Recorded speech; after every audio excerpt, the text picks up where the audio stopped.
Le musée de la main à Lausanne présente sa nouvelle exposition qui s'appelle Violence, violence avec un S, violence au pluriel, donc l'occasion de se pencher sur ce phénomène. Petite visite de l'expo Violence avec Roxane Curat, d'une part, elle est conservatrice du musée de la main Unilchuv, et Carolina Liebling, elle est directrice adjointe du musée de la main et à qui j'ai demandé comment lui est venue l'idée d'une expo sur la violence.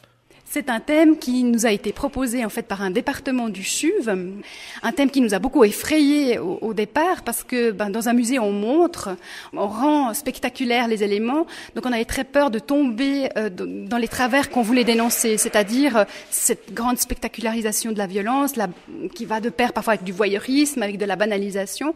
On a rencontré beaucoup de spécialistes et qui nous ont tous rendus attentifs au fait qu'il y avait beaucoup de préjugés qui circulaient autour de la violence.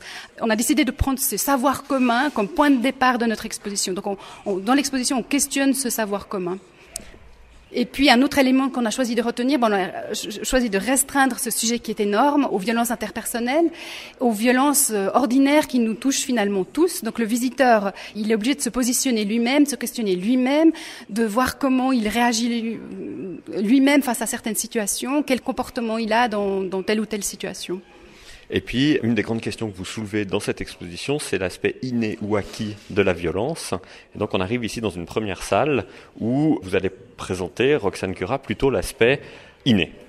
Voilà, alors c'est vrai qu'on questionne directement le visiteur dès le départ avec peut-être cet a priori qu'il peut avoir. Est-ce que c'est quelque chose d'inné, la violence? Est-ce que c'est quelque chose qu'on a en nous?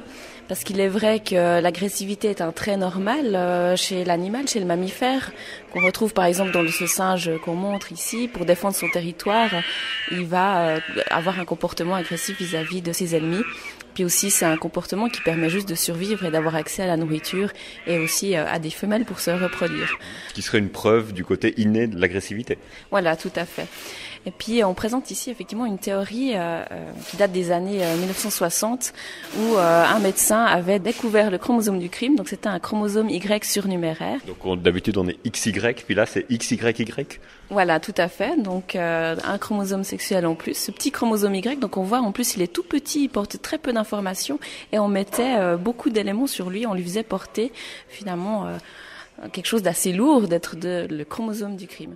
Donc là, avec vous, Roxane Curat, on a vu ce côté plutôt inné de la violence. Et là, quand on passe dans un deuxième secteur, vous allez nous présenter, Carolina Liebling, l'aspect plutôt acquis de la violence. Donc finalement, c'est peut-être pas que de l'inné. Oui, alors dans cette salle, on voit une citation de Rousseau qui dit que l'homme n'est bon et c'est la société qui le corrompt. Donc c'est une autre des grandes théories autour de l'origine de la violence qui dit que voilà la violence est acquise. C'est le contexte social, psychologique, l'environnement qui fait que l'homme devient mauvais. Et dans les années 60, ça a interpellé des chercheurs, notamment aux États-Unis, un chercheur qui s'appelle Bandura, qui a fait une expérience avec des enfants. Il a montré aux enfants une poupée et un adulte qui frappait cette poupée. Et ensuite, il a essayé de regarder que faisait l'enfant une fois qu'il avait vu cette scène. C'est ce qu'on voit là sur l'écran. Sur cet écran. Et il a constaté que dans la majorité des cas, l'enfant, il frappait également cette poupée. On le voit avec un marteau en train d'essayer de complètement la démolir, mais parce qu'il a vu le père le faire. C'est-à-dire que même simplement en le montrant, ça suffit. C'est pas forcément qu'il a vécu lui-même de la violence ou subi de la violence. Alors, des études récentes montrent effectivement que dans le cadre de violences domestiques, un enfant qui voit des violences, les violences de ses parents, eh bien, les troubles qu'il a sont les mêmes qu'un enfant qui aurait lui-même subi ces violences. Donc, c'est extrêmement fort, effectivement, même si on est témoin de violences. La violence est partout autour de nous, on la voit beaucoup à la télévision ou dans des jeux vidéo. Est-ce que ça a le même effet que physiquement si on voit des parents qui sont violents avec leur entourage? Alors c'est une bonne question. Là de nouveau c'est assez controversé. Les uns disent c'est une manière de vivre par procuration quelque chose qu'il est interdit de faire, que la société à partir du Moyen-Âge et très fort à partir de l'époque des Lumières commence à cadrer et interdire. Et puis cette augmentation de la représentation de la violence permettrait aux personnes de vivre une pulsion qu'ils ne peuvent plus vivre dans la vie réelle. D'ailleurs, Aristote le disait aussi déjà quand il parlait du théâtre. Il disait que en assistant à une tragédie, le spectateur pouvait se purifier de certaines de ses émotions. Donc ça, c'est un des points de vue. Après, un autre point de vue dit qu'au contraire, ça pourrait inspirer de la violence.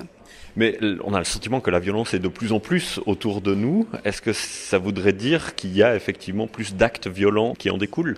Alors en Europe, ce qu'on constate depuis le Moyen-Âge, c'est un déclin vraiment drastique des homicides. Donc ça, c'est ce que vous avez exposé là sur ce grand panneau. Absolument, c'est ce qu'on, d'entrée de jeu, le visiteur voit cela, il est entouré de ce qu'il voit tous les jours dans les journaux, tous les produits de la violence qu'il peut acquérir, les jouets, les jeux vidéo, les films, etc. Donc il peut consommer de la violence, en tout cas fictive, tous les jours. Et le visiteur, en même temps, tombe aussi sur un graphique, sur une courbe qui montre en fait un déclin très impressionnant de la violence depuis le Moyen-Âge en Europe occidentale. Là, on voit le nombre de meurtres, en fait, depuis, enfin, ce qu'il y avait au Moyen-Âge et ce qu'il y a aujourd'hui, et la différence est hallucinante. Elle est très impressionnante. C'est vrai qu'au Moyen-Âge, on comptait à peu près 100 meurtres pour 100 000 habitants. Aujourd'hui, on compte entre 0,5 et 2,5 meurtres par 100 000 habitants. Donc, c'est vraiment très, très impressionnant. Visite de la nouvelle exposition du musée de la main Unile.